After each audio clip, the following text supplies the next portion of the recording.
Good morning welcome to my channel peppermint candy আমি সঞ্চিতা।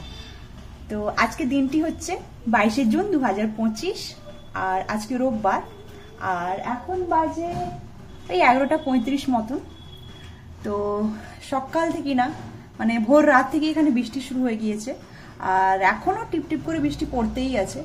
মানে বাইরের ওয়েদারটা এখন এমন হয়ে আছে মানে শুধু যেন ঘুম পাচ্ছে, যেন ঘুমালে যেন ভালো। তাই জন্য আমি কি করলাম সকাল থেকেই তাড়াতাড়ি মানে বাসি কাজটা সেরে স্নান সেরে নিয়েছি। এবার স্নান করার পর একটু ফ্রেশ লাগছে, নাহলে যেন মনে হচ্ছে যে গিয়ে একটু ঘুমালে যেন ভালো হতো। মানে ওয়েদারটাই আজকের এমন, শুধু যেন ঘুম পাচ্ছে। তো চলো বেশি কথা না বাড়িয়ে এবার যাই রান্নাঘরে, কি কি লাঞ্চে বানাবো তোমাদের সাথেও শেয়ার করব। তো চলো। তো আজকের আমি বানাবো এই যে বেগুন, আলু আর রাঙালু কেটে রেখেছি, এগুলা দিয়ে একটা মিক্স তরকারি করব।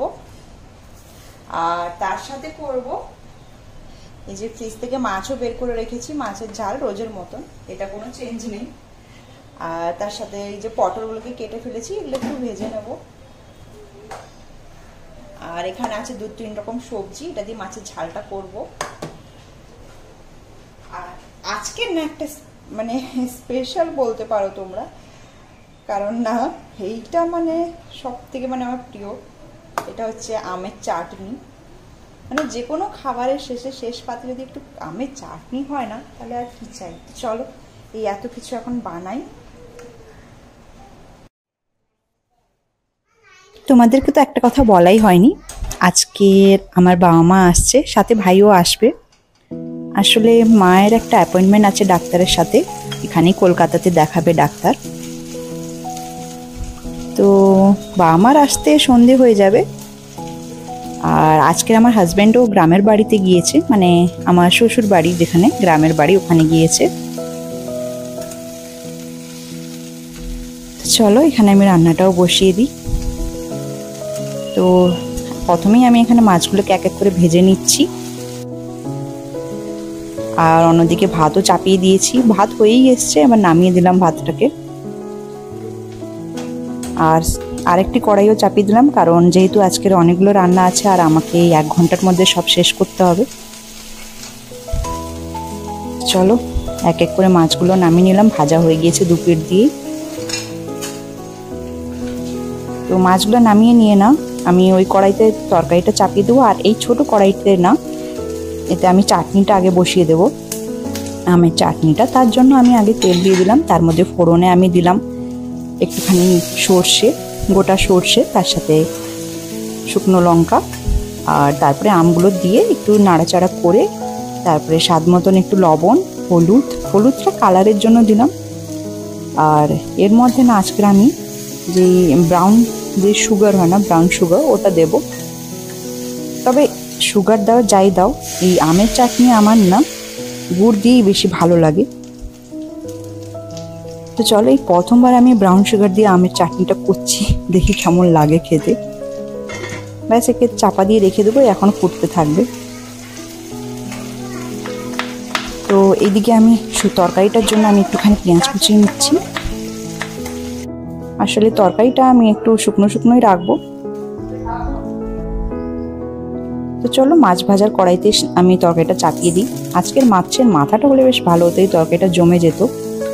তো চলো ফোড়ন দিয়ে আমি এবারে পেঁয়াজ কুচি আর শুকনো লঙ্কা না, এটা ঠিক এটা কাঁচা লঙ্কাই, এটা লাল হয়ে গিয়েছে ফ্রিজে থেকে থেকে, তো ওকেই কুচিয়ে আমি দিয়ে দিয়েছি। এবার ভালো করে নাড়াচাড়া করে তারপরে আমি এক এক সবজিগুলো সব দিয়ে দিলাম। এবার ভালো করে সব সবজি তেলের সাথে পেঁয়াজের সাথে ভালো করে কষিয়ে টষিয়ে একটু চাপা দিয়ে রেখে দেবো।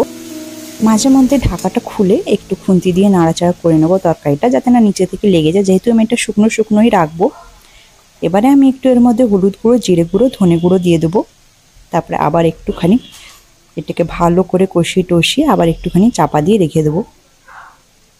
সবজি প্রায় সিদ্ধ হয়ে এসছে, শুধু মশলাটা একটু কষানো হয়ে গেলেই আমার তরকারিটা হয়ে যাবে। আলু বেগুনের সবজি করতে বেশি সময় লাগে না, তাড়াতাড়ি হয়ে যায়। চলো এদিকে আমের চাটনিটাও হয়ে গেছে, শেষে আমি একটুখানি না এর মধ্যে ভেজে রাখা যে জিরে গুঁড়ো হয় না, ওটাই আমি দিয়ে দিলাম। এরপরে আমি সবজিটাও নামিয়ে নিয়েছিলাম কড়া থেকে। এবার আমি মাছের ঝালটা তুলে দেবো। আর অপর পাশে কড়াইতে আমি হচ্ছে পটল ভাজাগুলো তুলে দেবো এক এক করে।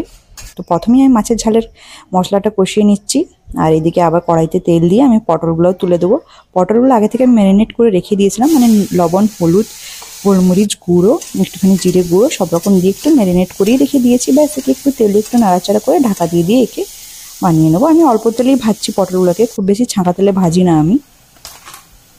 আর এদিকে আমার মাছের ঝালের মশলাটাও কষিয়ে নিয়েছি। এবার এর মধ্যে গুঁড়ো মশলাগুলো এক এক করে দিয়ে দেবো, যেমন হলুদ গুঁড়ো, ধনে গুঁড়ো, জিরে গুঁড়ো, ব্যাস। আর আমি লবণটাও আগেই দিয়ে দিলাম। তো সব রকম দিয়ে ভালো করে কষিয়ে টষিয়ে তারপরে সবজির সাথে এটাকে আরও একবার কষিয়ে নেবো।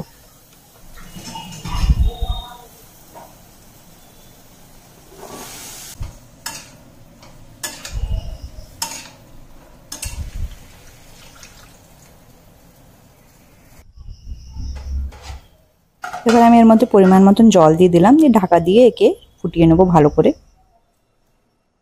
তো আমার সবজি সেদ্ধ প্রায় হয়ে এসেছে। এবার এর মধ্যে ভেজে রাখা মাছগুলি এক এক করে দিয়ে আবার 5 মিনিট মতন ঢাকা দিয়ে মিডিয়াম ফ্লেমে একে ফুটিয়ে নেবো, ভালো করে সেদ্ধ করে নেবো মাছগুলো সবজির সাথেই। তো ব্যাস আমার মাছের ঝালটা এতেই হয়ে যাবে।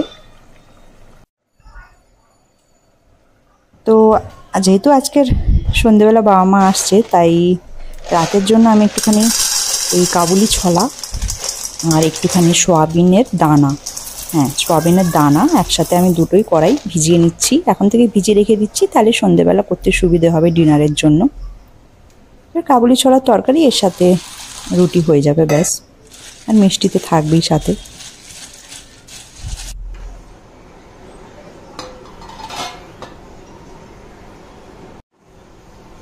তো চলো এবার লাঞ্চটাও সেরে ফেলি।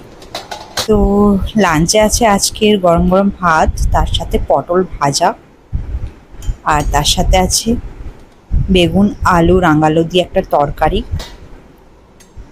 আর সঙ্গে আছে মাছের ঝাল। এই মাছের মধ্যে না কাঁটা পোনা মাছ আর রূপচাঁদ মাছ, দুরকম মাছই আছে। তার সাথে আজকের আমের চাটনি। এই আমের চাটনিটা না আমি একটু মাখা মাখা করতে চেয়েছিলাম, কিন্তু যেহেতু এই আমটি না বহুদিন ধরে ফ্রিজে পড়ে থাকার কারণে শুকিয়ে গেছে, যার জন্যই মাখা মাখা হয়নি। যাকে খেতে খারাপ লাগেনি, এমনি এটাও ভালোই লেগেছিল। স্যালাডে একটুখানি শসা লেবু নিয়েছি।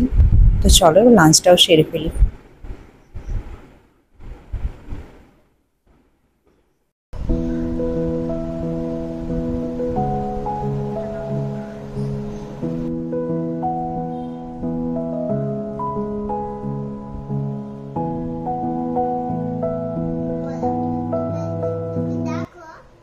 এখন বাজে 4:45 নাগাদ। আর আজকের না ভেবেছিলাম যে সকাল থেকে যা বৃষ্টি ধরেছে যে বৃষ্টিটা বোধহয় থামবে না, কিন্তু ফাইনালি বৃষ্টি থেমে গিয়েছে আর হালকা একটু রোদও বেরিয়েছিল। আর এখন আমি যাচ্ছি পৃথাকে নিয়ে সাঁতারে, ওর সাঁতারের ক্লাস আছে। তো ওর অনেকগুলো স্লট আছে, যেমন 4:30, 5টা, 5:40। তো 4:30টা ধরতে পারিনি, 5টারটাই ধরবো। এখান থেকে বেশি দূর না, পায়ে হাঁটা দূর। তো চলো দেখা হচ্ছে সাঁতারের।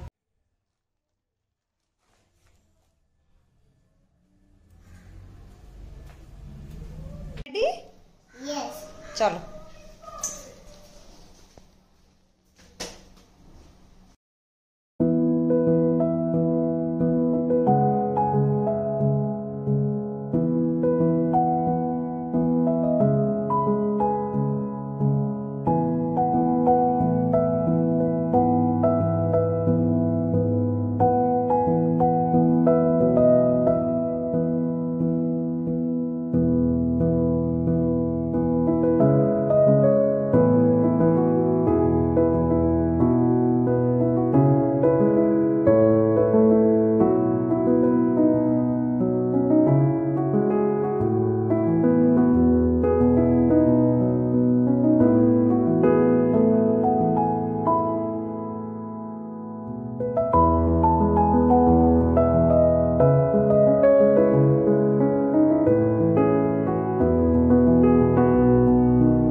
এখন আমি বাড়ি ফিরে চলে এসেছি।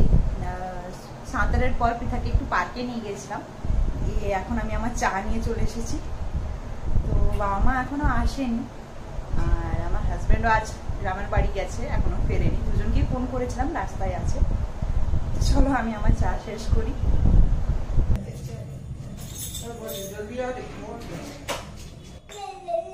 তো ফাইনালি বাবা মা চলে এসেছে, সঙ্গে ভাইও এসেছে। আর বাবা মা যখনই আসে না সঙ্গে করে অনেক ফল আনে। তো যেহেতু এখন আম কাঁঠালের সিজন, তাই অনেক আম আর একটা বড় কাঁঠাল এনেছে। তো প্রথমেই মা আমাকে এই ব্যাগ ধরিয়ে দিল, এর মধ্যে সব আম টাম আরো কি সবজি টবজি মিষ্টি এইসব আছে। এই দেখো এই ব্যাগটা পুরো আমে ভর্তি, আর সাথে কলাও এনেছে, গাছের পাকা কাঁঠালি কলা। আর এই যে বস্তাটা দেখছো এর মধ্যেই আছে কাঁঠাল।